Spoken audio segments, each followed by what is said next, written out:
He's good.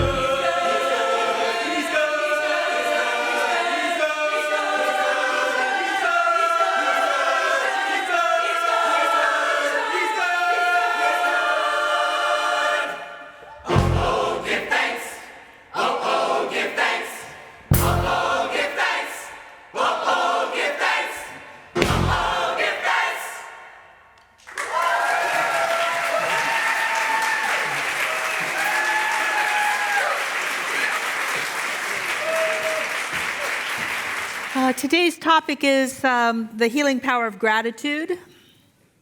Ernest Holmes said that there's a power in the universe for good and we can use it. For those of you that are not familiar with Ernest Holmes, he was the founder of our philosophy and our organization. But here's the question I have. If there were a power or tool that would allow you to use that power, because actually powers need tools. Have you noticed? Electricity needs a tool. It needs something to run through, something to activate it. Power, just sitting out there, is not doing anybody any good. Love just as an idea isn't doing anybody any good. That spirit is present, but it's just sort of like a platitude floating around, really, with a really nice poster on your wall, isn't doing anybody any good. Power takes a tool. So if there were a tool to use that power, would you do that? It is a trick question. So, and look at you. You're all so smart, you're not falling for it a bit. What you mean, Kathianne? Well, what I have found is that sometimes people would rather not use that power if it means they have to give up a strongly held opinion or belief. So sometimes it's easier to have the opinion or the belief as opposed to making use of a power that could shift their life and their life experience. And gratitude is such a power. But right now I want to just define power. How many of you have a niggle about power? Who's honest enough to say power sort of like makes you like, meh? I mean, how many? Thank you. You're all healed. Because truth heals. A lot of people, I don't have no issues. So really, if you could get over something by just simply knowing that you've got an issue with it, how many of you have an issue with power? Especially their power. What I've noticed is that a lot of spiritual people don't want power because they've made other people so wrong for having it. Here's my idea. Spiritual people should have the power. Spiritual people should have the power. As in the power, not the power over, but the power within themselves. Not to give it away to someone else, but to own it for themselves. So hopefully this talk might help. Let me define power. Power is the ability to do something or act in a particular way. And power is also the capacity to influence.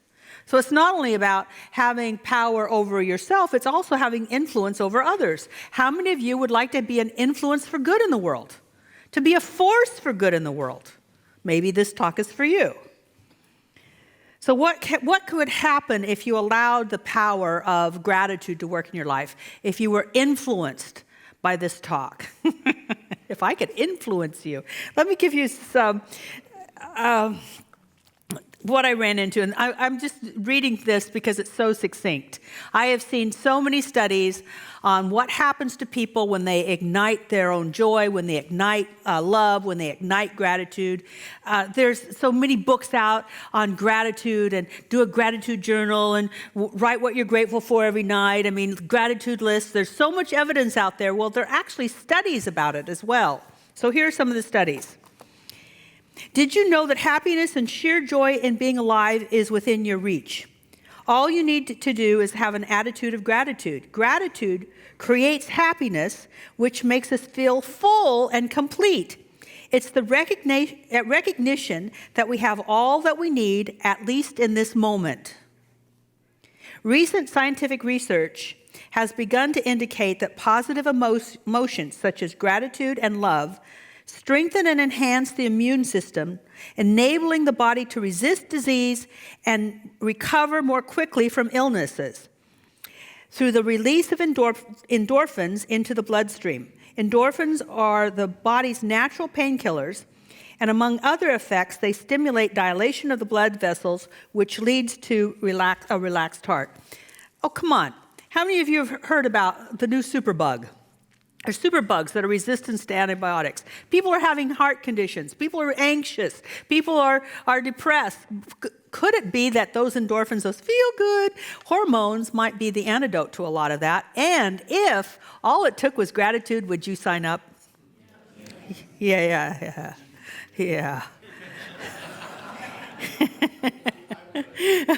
I know you would. I am surprised, though, how sometimes people resist happiness, joy, and fulfillment. And some people are shaking their head yes. Either you have or you know people who have that just don't really want to go there yet. Some of the reasons they don't want to go there is that they've forgotten how, so therefore they think they can't. Some reasons they don't want to go there is that they just get distracted. Yes, I'm going to be grateful, but this is going on. I'm going to be grateful, but what about that? It's like squirrel, have you,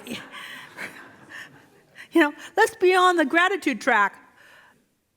And then you read the news, or you listen to something, or you get a diagnosis, and you're distracted, and you'll get to it later. Another thing is that I've noticed for some people, and this could be me, but I try to do my spiritual practice, but it could be very easy. For some of us, we feel we can't allow ourselves the gift of joy when so much is going on that's wrong. So I just have to hold back. How can I be joyful? How can I be grateful when this is happening? It wouldn't be right. How many of you have had that thought? It's okay to be honest. How many of you had the thought, it wouldn't be right for me to be happy because this is happening? Although your unhappiness is not going to change, this is happening. There's a small aside here, and this is probably why I decided to do the talk this way, the way that I'm going to do it, which is different than most of my talks, is that I put something up on my Facebook page which said, you can't be grateful and unhappy at the same time. What are you grateful for? I really just wanted people to say what they were grateful for. And truly, it's hard to entertain gratitude and still be unhappy. And a lot of people started saying the things they were grateful for. It was really nice. It was beautiful. But I got some reactions that said, I can't be happy. I can't be happy with what's going on. And then they'd point to something. I can't be happy, therefore I can't be grateful. I can't be grateful, I can't pursue happiness because this is going on.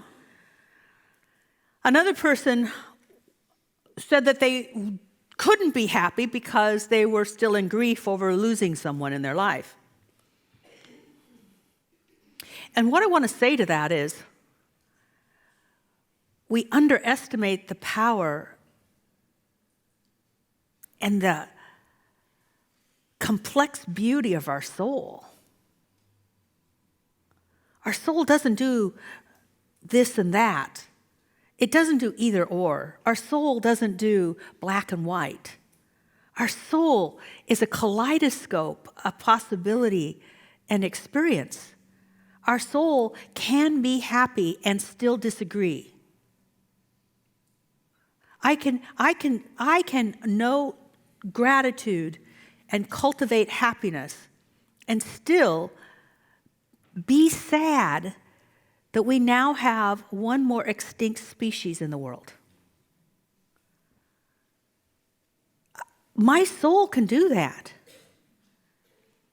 I do not have to limit my possibility for joy and think that that's wrong. I know that my soul can grieve a loss And at the same time, buried in there someplace is a joy that's untouched. Because joy is a quality of God. I really can do both. Not me, Kathianne, as the personality. That'd be kind of like that's a mental case. But my soul is capable of things this personality can't figure out.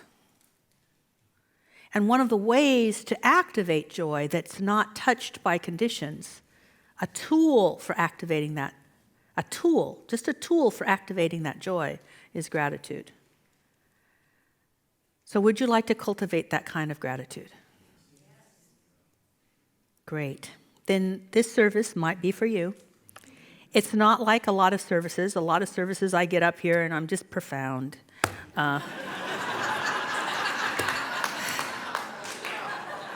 Sometimes I even listen to myself and I go, whoa. This is not a spectator service. This is actually going to be interactive. I'm going to ask you to do things. I'm going to ask you to participate. I'm going to ask you to participate sometimes out loud and sometimes within yourself, because I would love for us to create in here an experience of gratitude that brings joy that you can access again through the week. Because what I know is that if we can create in ourselves an experience and know that we created an experience, we can recreate that experience. So, I'm going to ask you to declare something out loud. I'm going to ask you to declare out loud to all of us and the universe that you are serious about cultivating gratitude. Now, let me tell you a little bit about declaration. I knew it, but I relived it recently. Because I know a lot of things, but you only know what you're applying. How many of you know things? You don't know it till you're living it. So I know things, and sometimes I'll actually pull those things I know and live them. Woohoo! Amazing. So what I know is that intention is powerful, but it gets more powerful if you finally declare it to someone else. Otherwise, an intention is a really good idea, and it can take you a long ways, but boy, that declaration is really powerful. That's why when I do the Great I Am retreat, at the very end, people are standing up and declaring an intention for the new year. And people will say, wow, my year changed. Oh my goodness, what I declared, it happened. It happens. So I know that, but I wasn't doing it. And my intention that I created last year at the retreat was I was going to finally like my hair. You might be funny, but it wasn't to this girl. Anyone has known me, Beverly can testify a truth, not love, but the truth is that for anyone in our office, they know I've always hated my hair. I would get it cut or colored or whatever, and they'd say, oh, it looks good. Did you like it? No. It's just a thing. I've just never liked it. It's just never liked it. I will look back and go, wow, I really should have liked that. But in the moment, I didn't, because I just don't like my hair. I am my hair. So I decided that this year I was going to get over that and I was going to like it. And then I was with my friend, Isalina. We were having lunch and I said, I'm getting scared. It's the middle of November. And I still don't like my hair. So I looked at her in the face and I said, I am going to like my hair but before the end of the year. Now, this isn't rocket science. There's other stuff, and I know there's more holy things for me to accomplish. So if you're judging me, you do your own prayer work.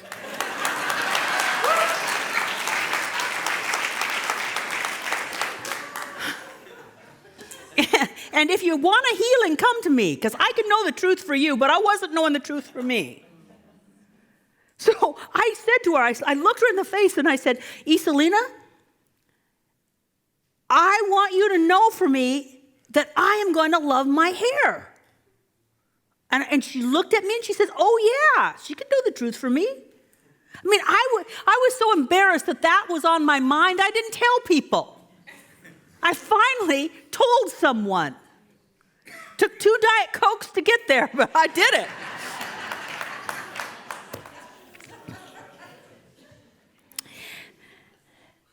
So I did research. I got pictures. I looked for people that I thought would get me there, and I can honestly say, in fact, actually, I came in on the office on Tuesday, and people said, "Oh, you got your hair done." "Yeah, I like it." They're like, "Whoa."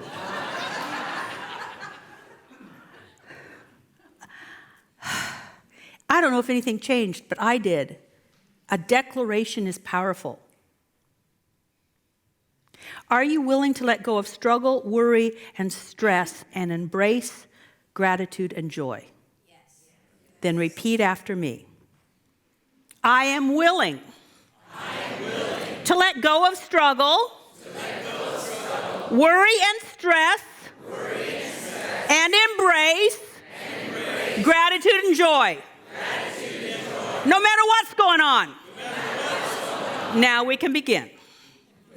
Now we can begin. Yes, okay, I love this. Turn off that now. Okay, great. Because I'm going to have you do some stuff, and it's going to take some looking. So you've already declared that you're on your way. Now God will do the rest. Emerson said that the invariable mark of wisdom is to see the miraculous in the common. To see the miraculous in the common. I read a story recently about a couple who adopted a child from China, and the child arrived, and everything about that child was just miraculous. The fingers, the toes, the way they took the bottle, the way they would wake up, and the way they'd try to talk, and the way they'd turn their head, and the way they'd kind of wiggle around, and everything was wonderful. And this woman wrote the story, and her husband was a stay-at-home parent. And he said, after about 4 months, he said, I'm worried because I used to just love everything she did. Everything Anna did, I would just sit there and marvel at it. And now I'm kind of bored. And I'm not exactly thrilled. One more bleh. All I do is sit here and watch stuff. He was being honest, but how many of you have done that? How many of you, it was all wonderful and great, but you forgot to appreciate it, and the newness wore off? Rabbi Kirshner said, "Can you see holiness in the things you take for granted? A paved road or a washing machine?" And as soon as I read that and wrote it down, I remember my grandmother washing clothes in one of those machines that would go, and then you take the clothes out of the water and put them through a wringer. How many of you remember somebody doing that? I am so grateful for my washing machine. It's 20 years old, and I just put stuff in, take stuff out. It's already, I love it. It's common. It's wonderful. Powerful. He went on to say, if you concentrate on finding what is good in every situation, you will discover that your life will suddenly be filled with gratitude. So just take a moment, go within.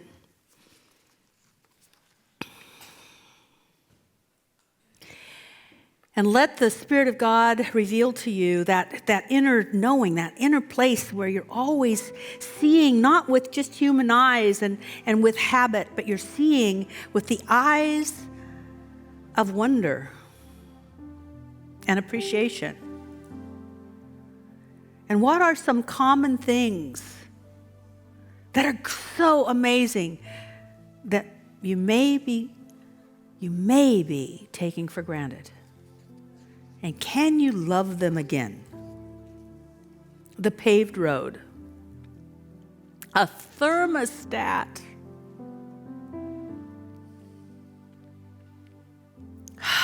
car radios, heated seats. What can you be grateful for that you have forgotten to appreciate? And sometimes it's powerful to say these things out loud. So I'm going to ask you to talk, but since everybody else is talking, they're not going to pay attention to you. So I'd love for you to right now just say a thing that you have taken for granted that now you can so appreciate. Ready, set, speak. Thank you. It was kind of shifted in the room. I see smiles on people's faces. Thank you. If we were to go to Berkeley, California, there's a piece of graffiti on a wall, and it says this: mental sunshine will cause the flowers of peace, happiness, and prosperity to grow upon the face of the earth. Be a creator of mental sunshine. So I'd like us to create some sunshine in this room, some mental sunshine. To do that, I would like you to recall a very pleasant experience. It's like what bubbles up. It could be the birth of a child. It could be an engagement in Rome. It could be your first puppy, or the second or the third. It could be a trip. It could be Mount Rainier when you're stuck in traffic and you really are aggravated with the traffic, but there it is. What is a pleasant experience? And when you have that experience, raise your hand. And now I want you to take that experience and grab it. Grab it like you want to hold on to it. See, so much of what we do, we don't hang on to. Good experiences sometimes slide off of us like Teflon. Grab the experience, now pull it into your heart, both hands, press. Press. Press that into your heart as though you were breathing it in, making it a part of you. And now smile. And now allow that smile and your breath and your heart and your pulse and the warmth of your body to share the joy of that experience in the room. You're not sharing the experience, you're not sharing what happened, you're sharing your appreciation of what happened. Share your consciousness. Fill the room with gratitude. And now if you pay attention, because you are a soul that is so complex and so able to do amazing things all at once, not only feel what you are feeling, but try to see if you can feel it coming from others. That good appreciation is being emanated into the room. Thank you. Just hold that for a moment.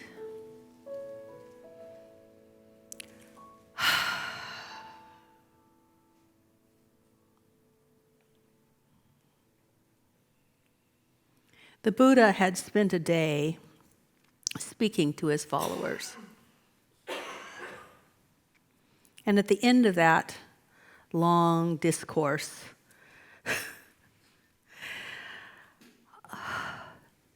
sitting all day, listening, he said this to his students: "Let us rise up and be thankful, for if we didn't learn a lot today, at least we learned a little. And if you didn't learn even a little, at least you didn't get sick. And if you did get sick, at least you didn't die. So let us all be thankful."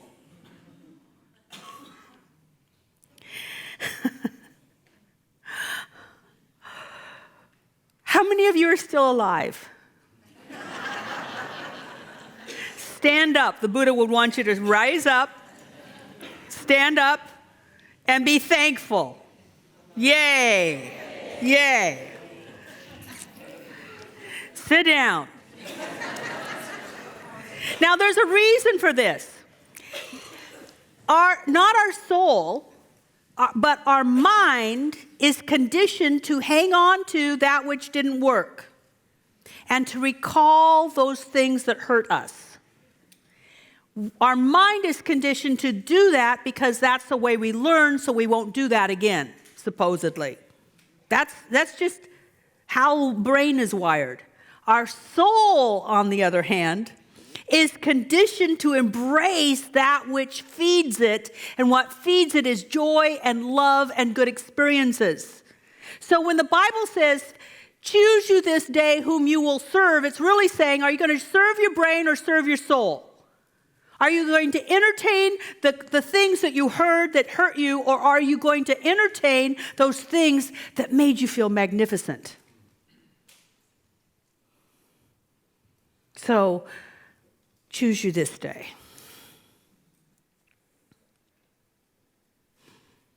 One of the things that is sometimes quoted from Meister Eckhart is, if the only prayer you ever say in your whole life is thank you, it would be enough.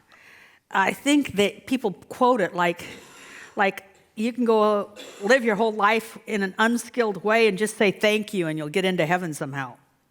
I don't know. That's weird. They don't understand. I don't think we understand. We look at it such a trite saying, but what it's really saying is thank you means that you recognize you've been given something. Thank you is the result of receiving and acknowledging a gift.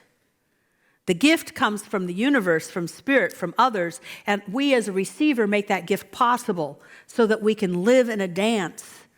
Thank you is the dance of God giving and us receiving and God giving and us receiving. It is the dance which is the interplay of life itself. And when we understand that interplay,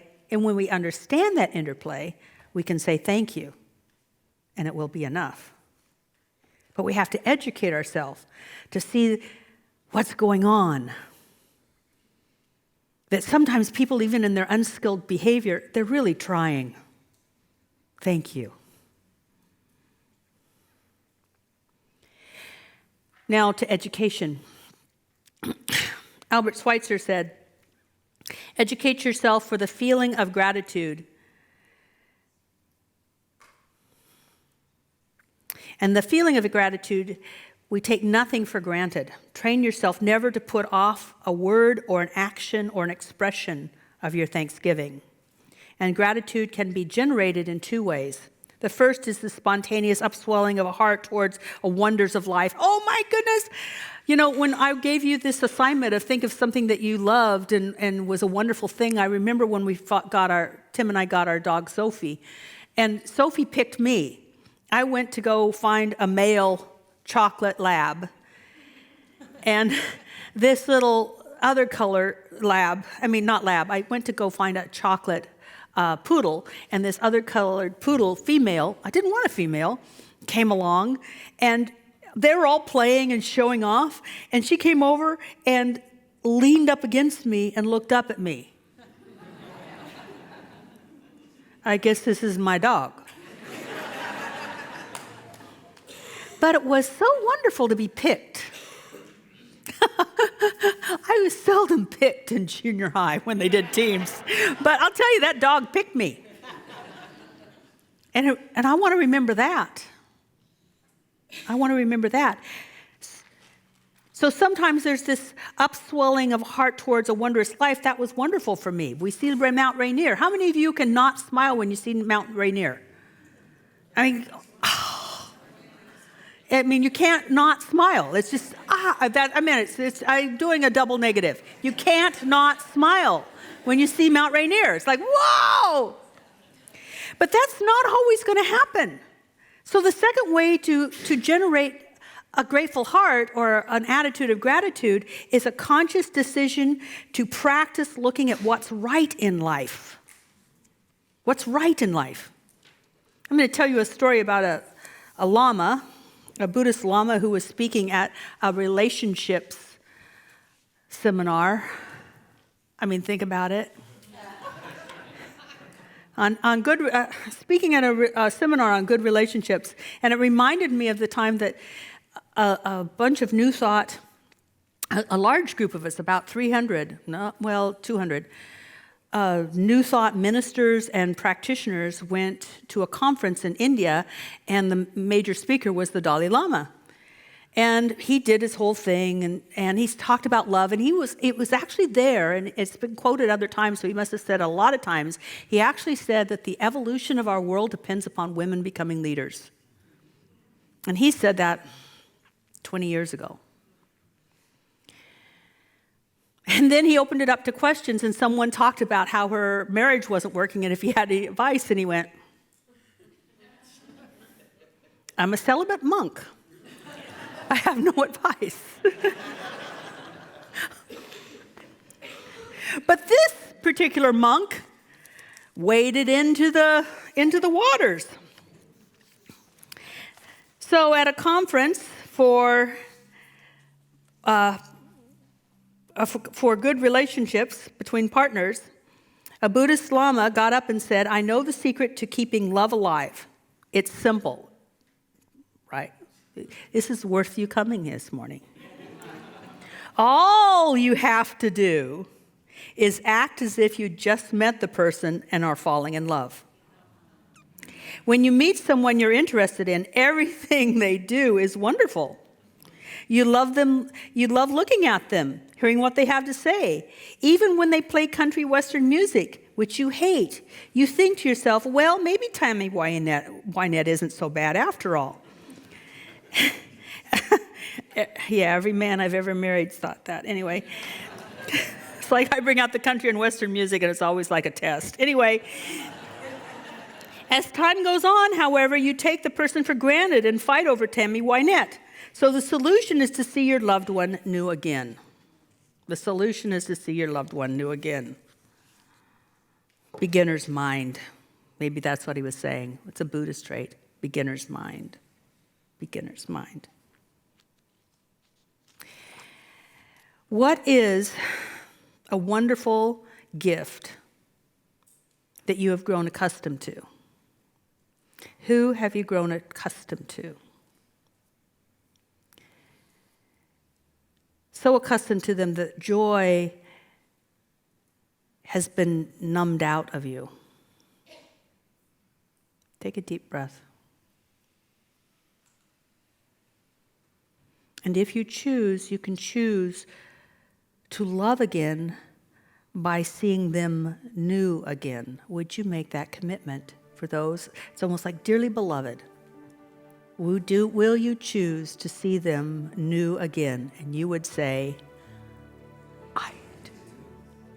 Thank you. This is not just so much for, committed couples. It could also be for the mother and father that raised you. How many of you noticed that you have ever gone through a time with your parents just seem dumb? Not for long. You love them, but they just don't seem as smart as they used to be. Or a sister. Or a sibling. I guess that is a sibling. A sibling or a child. Could we see them new again? Have you noticed that gratitude is really about being in the now and seeing things in a fresh way? Again and again and again.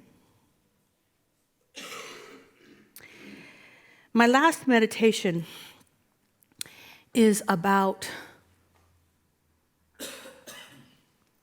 being grateful when it's hard.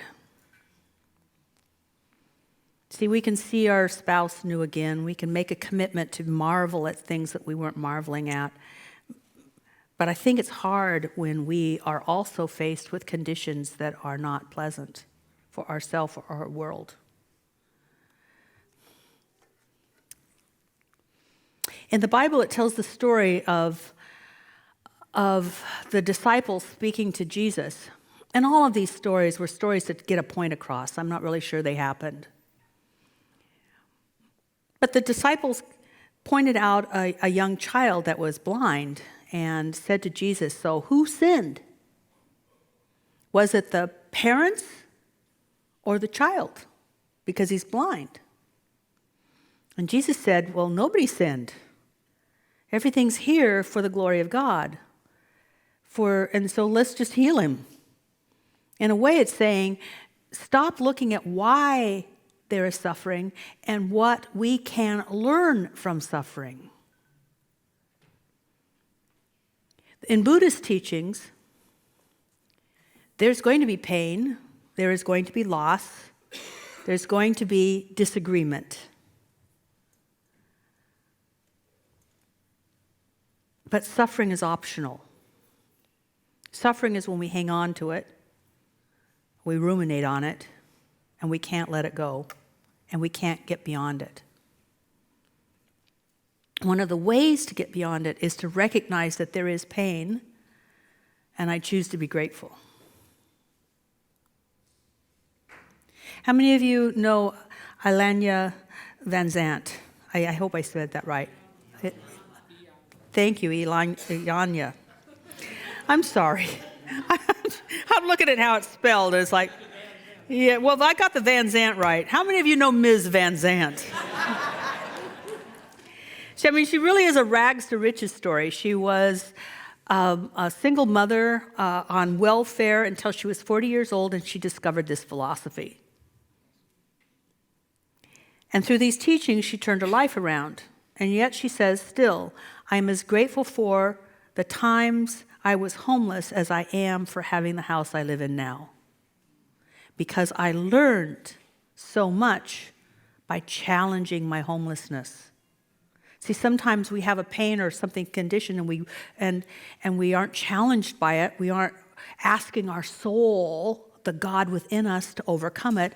We just think we have to cope with it. That's what the mind says. And the soul says, rise up. And out of that rising up, she learned so much that she became a teacher of what she learned in the process of rising up.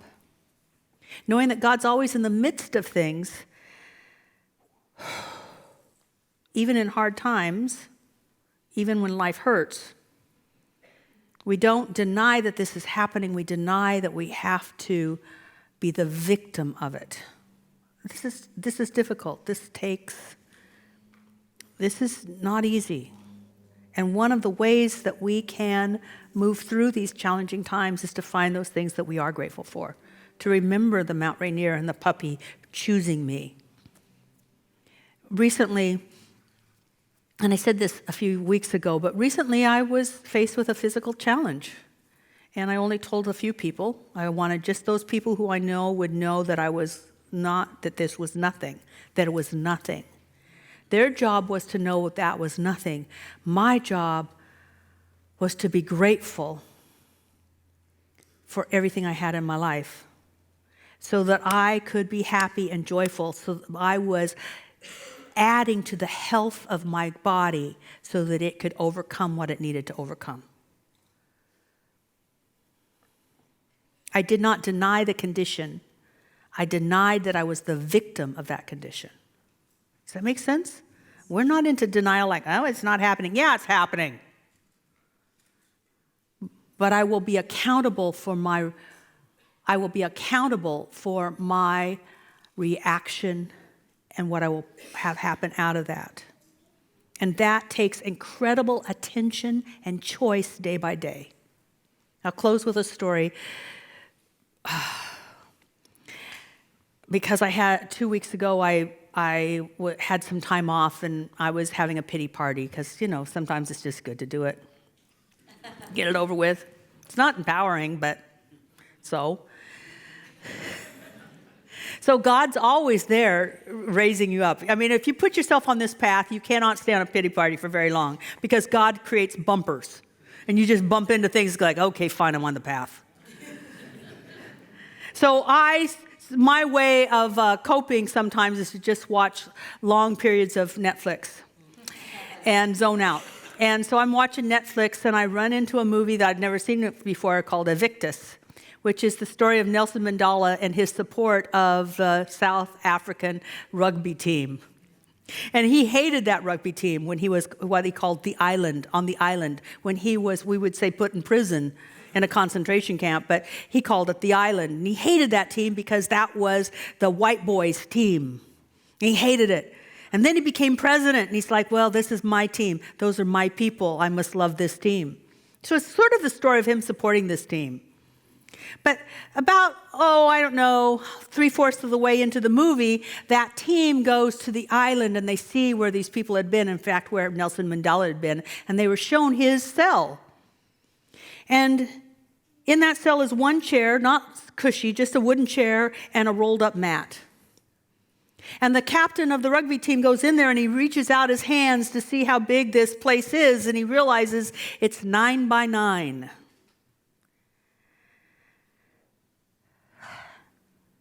Right before the big game where they're taking on New Zealand, which was great. You got to see it just for the New Zealand team because they scare everybody. Like they get on the field and they go, oh, ah! I mean, I don't know. I think I just lose right there. I don't know. So it's great just to see the rugby team from New Zealand. But he's like the night before the big game, and his wife comes over to him and she says, "Are you thinking about the game?" He says, "No. I'm thinking about a man that spent 30 years in a 9 by 9 cell and came out loving and forgiving and cooperative." It's a choice. It's a choice. Gratitude is a choice, and it will change your life, and it will change our lives. It's a choice. Choose you this day the path that you will take. For me and my soul, I will choose the path of gratitude. Let's just take a deep breath.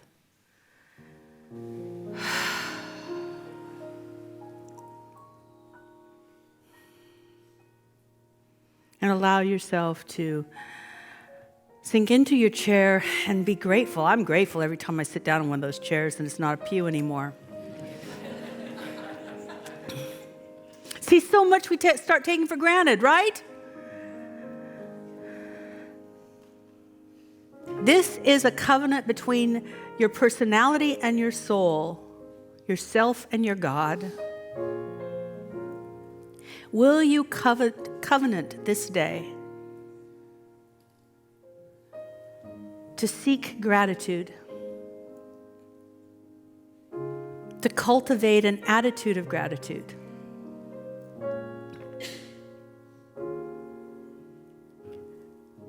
Will you covenant this day for the joy of God to be a beacon unto others?